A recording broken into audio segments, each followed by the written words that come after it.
Welcome to the Board Game Marketing Podcast. Let's cue the intro.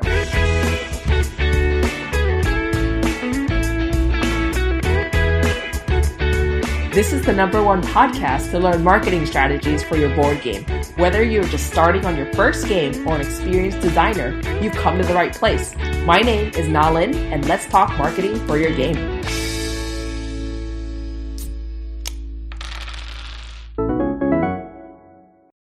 Hi, everyone. Welcome to the Board Game Marketing Podcast. Today, we are really lucky to have David on the show, and I'm really excited for everything that he has to share with us today about Mesa Game Lab. So, David, welcome. Hi, Nona. Thank you for having me. Perfect. So let's kind of get started and dig into you, what you do, what Mesa Game Lab is, and kind of how you got to where you are. Awesome. In a nutshell, I've been a professional animator for about 15, 16 years now. I started in the business kind of working on cartoons, and I've been doing more visual effects like live action stuff the past few years. Starting in about maybe 3 or 4 years ago, I started dipping my toes into game design, and spent a few years doing that on the side until last year. I finally got lucky enough to get Kids Table Board Gaming to sign my game Fossilist, and that did really well on Kickstarter last year, and it should be coming out in a few months. And when they went to do their the campaign for Fossilist, I thought, it'd be really cool if, I used my animation skill to help out the campaign. They already had a video going, so I was able to do some animation for the gifs all on the campaign page. And I got 2 of my friends who work in the industry to help me out with that. We got a lot of good feedback from it, and some people were asking if we could do it for them as well. And that kind of, snowballed into creating Mesa Game Lab as a shop to do gifs and now videos for Kickstarter campaigns. That's really amazing that you created your own game and then started working on this visual stuff for your own game. And then you were like, hey, let's put this all together and help other people.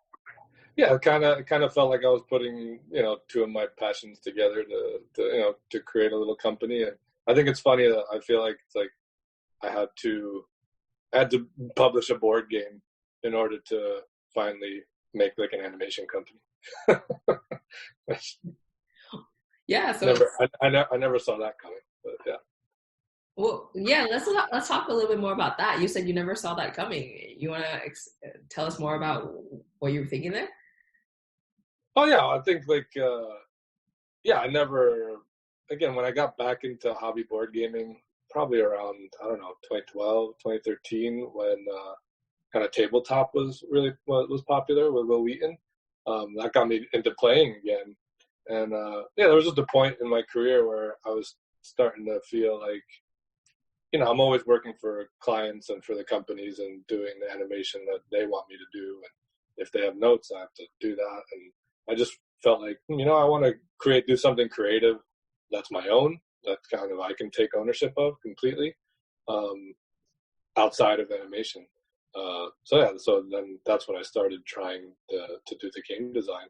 And so once that hit, and again doing stuff for Fossilist with animation, I really enjoyed it, and I got to kind of direct it myself, and it was all kind of my own creativity, and again that led into wanting to do it for other people and making it a side business for now, and hopefully we can build it up and get more work, and maybe do it full time at some point. Yeah, I love it. I love that you're able to combine your expertise and also your passion together so that you can, wake up and do things that you love to do and work with people you want to work with. Exactly. Yeah. Yeah. It's nice to, kind of choose the projects and again, have ownership and come up with the ideas for the videos or for the gifs and pitch it myself. And, I only have to answer to myself and to, the guys who help me out. Awesome. So let's kind of dig into more of like the visual part of a campaign, right? Can you tell us Sure. more about what the impact is of visual creative, like GIFs and videos, and kind of the importance of that in a game from your perspective?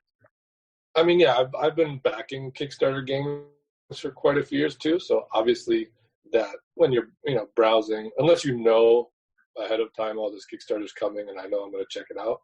If you're just browsing that front page, that it's that little image that's going to catch your eye first, right? So first and foremost, that's something you want to really look nice, and it's usually either an image from the video or a 3D rendering of all the box and components, right?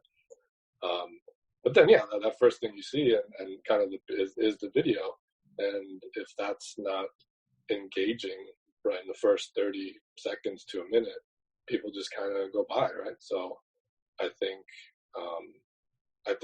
it's very important to have an engaging video, something that's visually eye-catching, and something people haven't seen before. And then further to that, once you start going down the page and you want to learn more about the game and the gameplay, the gifs I think are a huge help, because a lot of times people will have descriptions of how certain things like mechanisms work in the game, but if you've got a little short animation that's repeating in a loop to show your backers exactly what they'll be doing, I think they can visualize themselves playing, or if they're going to like it more than if it's just text or a still picture. Got it. And so you talked about that main image for Kickstarter. You talked about the main video that people watch and kind of the GIFs that explain the gameplay.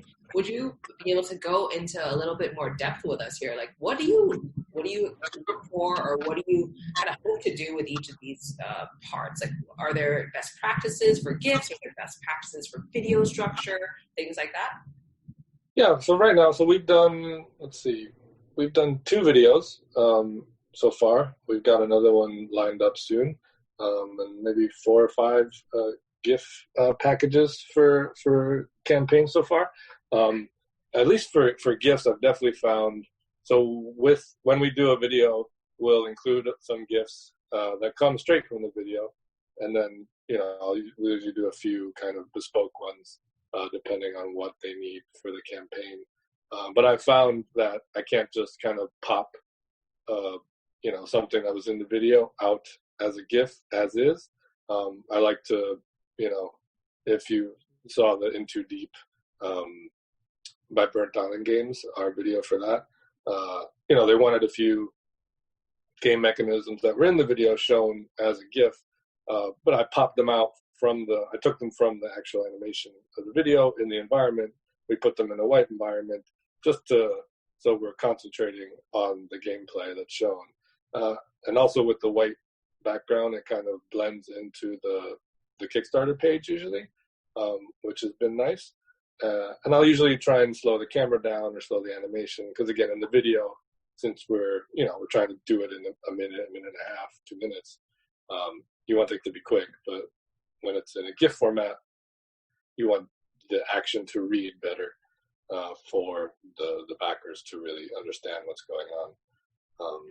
That makes sense. So when it comes to the video part itself, like what kind of structure should a video have? Like, is there a certain structure that is, winning for Kickstarter game campaigns, or are they just a little different for each particular campaign? Yeah, I think it's like I try and gear, again, I've done 2 so far, but with both of them and with the one we're working on, I definitely try and gear our ideas and how we're going to showcase it, definitely based on the game and on the gameplay.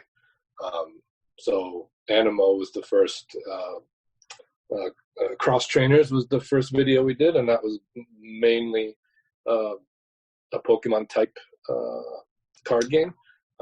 So we wanted to show off lots of cards, and we wanted to show off, the things you can do with the cards. So we made sure, the cards were the main focus.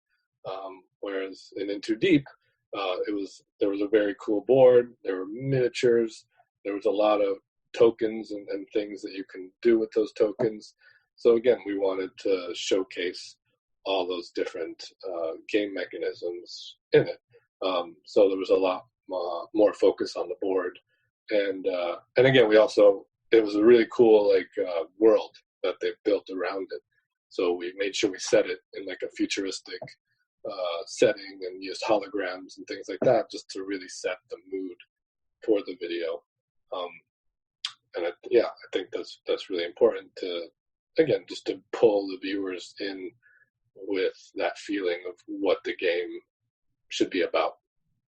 Got it. And when you start doing these videos, like how deep do you go into the world? Do you do like a full minute where you kind of just introduce the characters, introduce the world, that is being built, or is it, hey, we're going to go straight to how to play the game, we're going to go straight to what the components are and things like that? Yeah, I mean, we definitely work. So for both of them, both Burnt Island and Animo, they had a script already kind of written for us with voiceover. So I definitely usually start there and work from that script as much as I can. And if I think anything can be shifted or moved around, then we'll do that for timing. Again, if we go back to Into Deep, the first kind of bit is just world building. Like kind of we pull into this room, we see, the screen and this hologram table, and that just it kind of sets the scene. And then we get into showing off the game. Same with Animo, we kind of open up in the clouds in the sky because it's a Christian based or biblical based card game. So we set it up. We set it in the sky, or nice, really bright lights, and again. So I definitely like to have it set in a world. But then that's also based on kind of the budget as well, right? So if you want a really elaborate environment and effects, then that's going to cost more than just having it in a white space. Got it. Yeah. So it really depends on what the client is looking for from the video. Yeah, that makes a lot of sense. And so you also mentioned that with the gifs, you don't pull directly from the video a lot of the time because it doesn't work in the same way, pretty much. When you're doing gifs, like what parts of a campaign usually is made into a gif? Is it the how to play? Is it? Yeah, so the ones we've like for Fossilis, for when we did my own game, we've done Garinto. We did, what was it called? Well, for all those, it's usually kind of where you're explaining specific mechanisms from the game. Those are. Also, we did. What was the last one we did? Die in the Dungeon, and that was another one that was really good that we did. But yeah, it's kind of showing off. It's a really good way to show off specific gameplay mechanisms. Because you can get up close, you can see the pieces moving, and along with a little blurb, in text of what you're going to see. Yeah, that makes a lot of sense, especially because a lot of crowdfunding backers are, around the world, and they sometimes don't have the opportunity to experience the game in real time, to play test it, to touch it, to see the pieces. So having these moving gifs to explain the mechanisms seems super intuitive. Yeah, because it's Lost Atlantis. Lost Atlantis, that was the other, by AEG. That was the other game we did gifs for.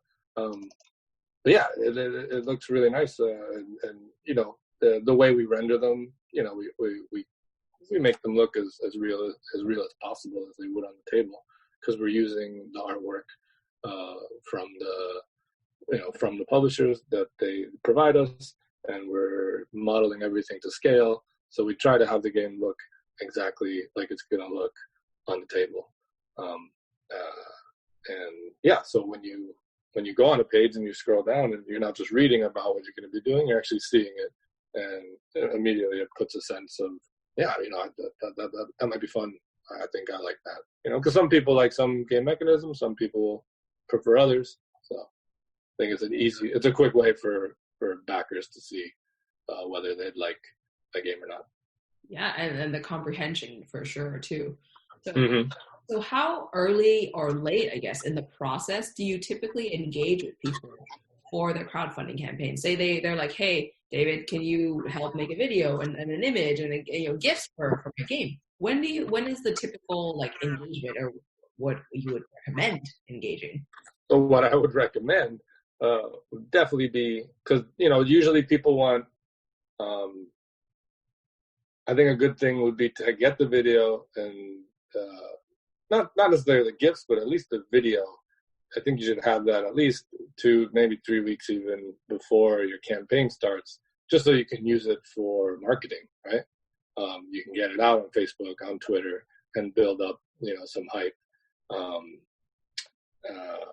And the gifts as well, even. We did, for Into Deep, we did a whole set of gifts of just the miniatures kind of turning around on these backgrounds with info for each, I guess they were all the villains or the criminals in the game were the miniatures. And Burn Island Games was using those on social media to build up excitement for the game. Typically, I think a video of that caliber, a good at least 3 or 4 weeks it would take us to do it, because me and my friends Noah and Marcus, they're my partners who I work with. We all still work full time in the industry, so we're doing this on the side.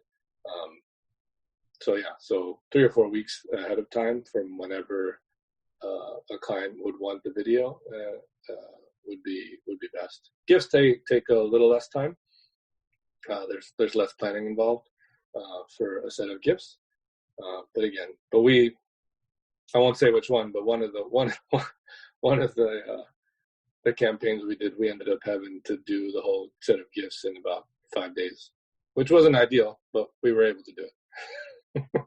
Wow, 5 days. Yeah. I mean, again, it helps that 2 of us have been doing this for over 15 years, and one of us has been doing it for over 5. So combined, we have about 35 years experience in doing this for film and television.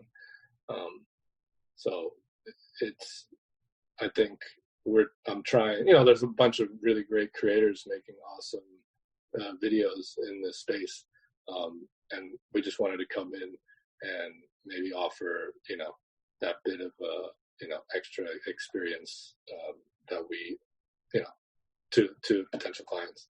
Yeah, and you actually answered one of my next questions too, which was how long does it take to make a video? And you mentioned 3 to 4 weeks. And is that kind of general for all types of videos, or is it 2D, 3D? Does it take more time, less time, things like that? Yeah, I think to do a full, so we actually added a 2D option. We haven't done one yet, but we wanted to offer that. Noah, he does all of our motion graphics and kind of the 2D elements for our videos and GIFs. So we wanted to offer that option because it is a cheaper option, and it is definitely quicker to turn around from start to finish. So that would be the quickest option. Obviously, when I do an estimate for a game, I have to look at the complexity of the game, which is usually has to do with the amount of components. So for something like Fossilis, it was there was the board, the tiles, and cards, and so that was definitely much simpler than Into Deep, which had board, miniatures, cards, tokens, all sorts of stuff, and hundreds of them, right? So that definitely adds to the time that it takes to animate things, and it adds to, how much my modeler Marcus has to physically create in 3D. So the 3D stuff definitely takes longer than the 2D stuff as far as timeline goes. But I think with most, with the 2 we've done, we've been able to do them within 3 to 4 weeks. So that's a general good amount of time. But the longer lead up time we have, the more time we have to spend, conceptualizing the video and making sure it's tightening up the script, or really honing in on what the client wants to see. Whereas where we have less time, then we have less time to say, do revisions, because that's definitely something we offer after. There are a few times during where we'll send kind of updates to the client, and they'll be able to make notes, and we'll revise things to how they want it. Yeah, this is a great lead up to my next question which is, what is the process like to work with you? Okay, that's great, because I commissioned an artist in Colombia. Actually, I found this great infographic artist, and he did this amazing infographic for our website. Because I wanted to, a lot of the times when someone's asking about the video, I'll have to kind of go through the whole process. So I wanted to be able to send them to our page and be like, check that out, ahead of time, to kind of get an idea of the whole process. So yeah, it really starts with, let me pull it up here. Yeah, I'm actually seeing your process infographic that you're talking about too, and it's beautiful. I love it. Yeah, he did a great job. Like he pitched me on the 8-bit idea, and I've always loved 8-bit art. So I was like, go for it. I mean, we don't make video games, but it's all right. We're nerds and we love it. So, I was like, yeah, we'll do it. Yeah. So I start with a consultation with the client. We kind of go over the main ideas, what they're looking for, decide on kind of which package they want to shoot for as budget wise. Because I'll still, I put kind of on our pricing page, I put kind of ranges, just very rough ranges of, so if someone's not asking for a tier 4, fully CG video, and they can only afford like tier 2 or something, right? So just to get us on the same page quicker. But then I'll obviously gather reference from them. I'll want to see, either pictures of the prototype, just to get a sense of the size of the game, what's involved, and if they have like a rough script or an outline, then I'll get that from them as well, and I'll use that to create the estimate. And then from there, I'll usually, talk to Noah and Marcus, and we'll conceptualize the whole video as much as we can, then go back to the client and, talk with them about it, and just make sure they're cool with the direction we want to go and all the ideas we have. So after that then comes the production phase, where we'll actually get all the files from the client. So we usually, ask for all the artwork. We'll need like any STL files of miniatures or kind of more complicated pieces that, they probably, if it already exists, then they can just provide us with that. Obviously, they don't want to be paying for the same thing twice. And then we'll get the dimensions of all that, and Marcus will be the one to physically model everything in 3D. And then we work on an environment if that's asked for as well. Like I said, we want to set, if it's in the budget, we want to set it in a nice, area that's thematically linked to the game, which always looks cool. I don't know how much detail you want me to go as far as the production, but there's like rigging, animatic, the game layout, that's all me. I take all the models and I set it up. I basically like to do a setup of the game as it would look on the table, because most of the gameplay will be there. So like in Into Deep, it was all on this holographic table, which looked really cool. Then once I usually try and do a rough version of all the animation, and that's usually the first time the client will get a view of it, because we want to make sure, I don't want to really go into very detailed animation if there's going to be big changes. So that's when the client would get to see it and make any notes and things like that about what they'd want to see. And after that, I would polish up the animation. It would go off to Noah to do all the motion graphics, all the visual effects. He renders it all, composites it all together. The client would get a second approval of any of that stuff that we can change. And then, after that, during that time also, both times we've been provided the soundtrack and the voiceover, but that's definitely something we'll offer as well if a client doesn't want to handle that on their own. So somewhere in there we'll do the sound and the voiceover. And I usually like to get that set early on because I like to edit, not even edit, but just animate to the finished kind of voiceover that dictates the timing of the video. And yeah, after that we'll work on the gifs and deliver it all to the client. What I really like about the process that you've outlined and kind of the image that I've been following through, I'll link this in the show notes for anyone listening. Sure. It shows how involved this whole video is, right? People think, hey, it's a 2-minute video on Kickstarter for a game. Like, how hard can that be? And this process chart shows that there's so many steps you have to go through to get that final polished product. And a lot of people just don't know that. Yeah, I appreciate you saying that because definitely being in the industry this long, and even when we're dealing with clients for television and movies, and even though I'm an animator, I don't really deal with clients in my day job. I always hear about it, but a lot of times there's, I don't want to say a lack of appreciation, but there is they just don't know how the process works and how much time is needed. I saw a really funny video once where I think it was DreamWorks. They did like movies like Kung Fu Panda and stuff.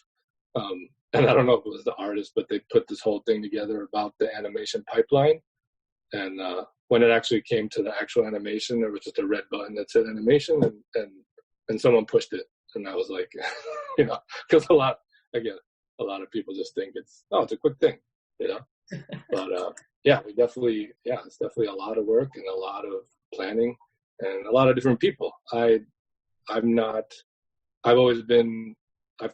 focused on animation my whole career. So that's why I brought Marcus and Noah in with me, because we all kind of specialize in different parts of the pipeline. So Marcus does all the modeling and the texturing, which is creating all the 3D assets and putting the artwork on them. And then I set up everything. It's called rigging to animate it, and then I animate it. I'm also kind of the creative director, so I'll do all the kind of put together all the ideas and everything as well and direct it. And then Noah does a lot of the post work where he'll do all the motion graphics, anything that's 2D, all the cool effects you see and highlights and stuff like that. And he also helps with the environment creation. And again, he does the rendering and gets it all kind of packaged out for the client. So it's definitely a team. And I know there's some people who do it all by themselves, and I'm amazed at what they do. But I'm glad that there's 3 of us that can all kind of work together, and I think that helps us kind of push things out a little faster because we can be working on all our parts at the same time. Yeah, and it really speaks to the fact that it really takes a village to get a Kickstarter game launched, right?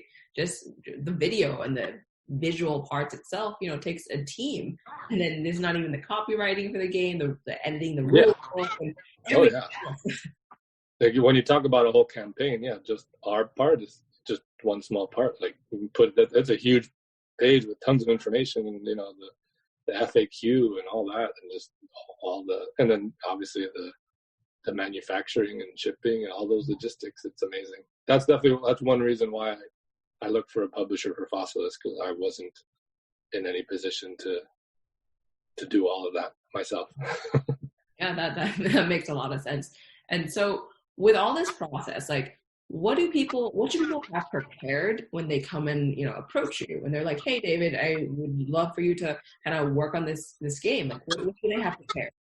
Yeah, that's a great question. Like I said, what we want right away and to get ideas is definitely images of the game, whether it's it's got final art or if it's just a prototype. Even if there's some videos already online for me to just get a sense of how it plays is great too. And then when we kind of hit the go button, we need the artwork and we need dimensions of all the components, because again, we like to create everything to scale, so it all works together. And yeah, if they have a script already, is super great. And also if they've already, gotten voiceover and picked some music, that's great too. Because the more information I have ahead of time, I know I'm giving them exactly what they want, rather than kind of guessing.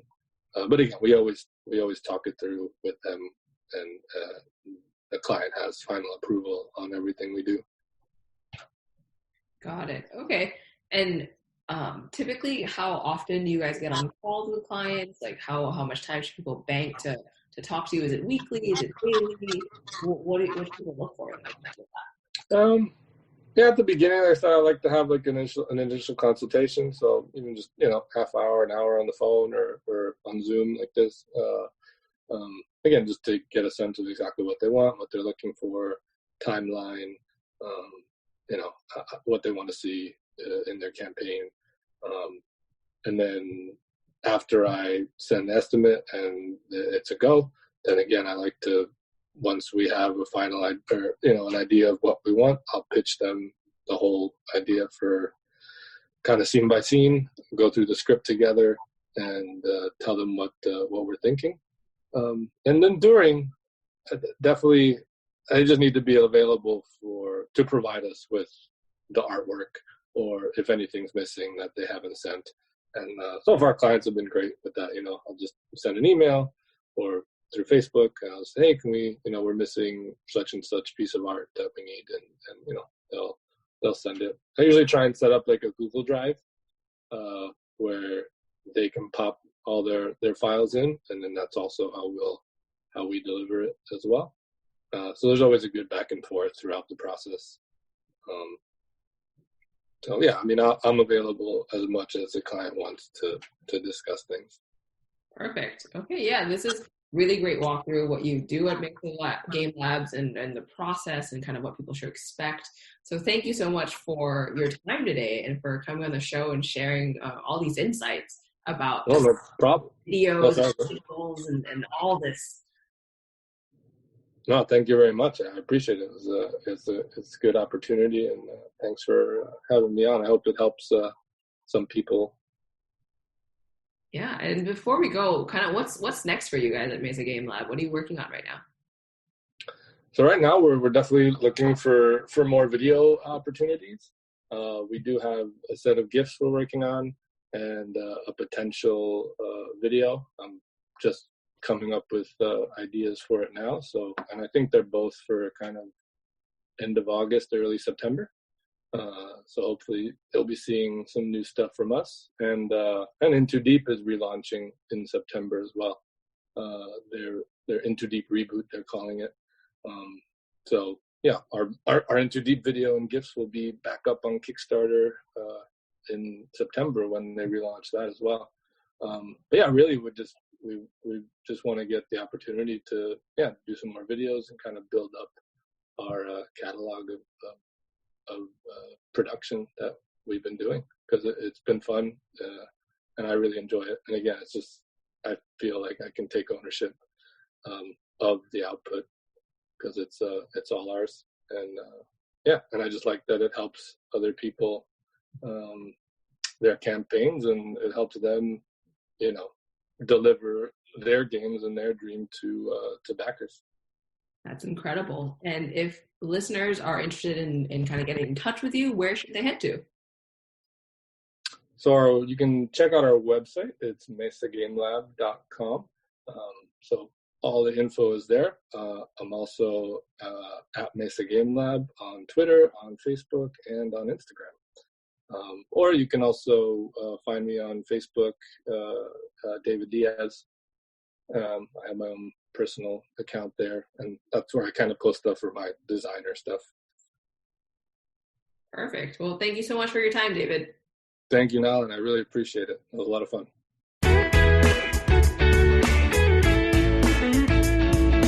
Thanks for listening to this episode of the Board Game Marketing Podcast. For daily tips and advice, find us in the Board Game Marketing group on Facebook.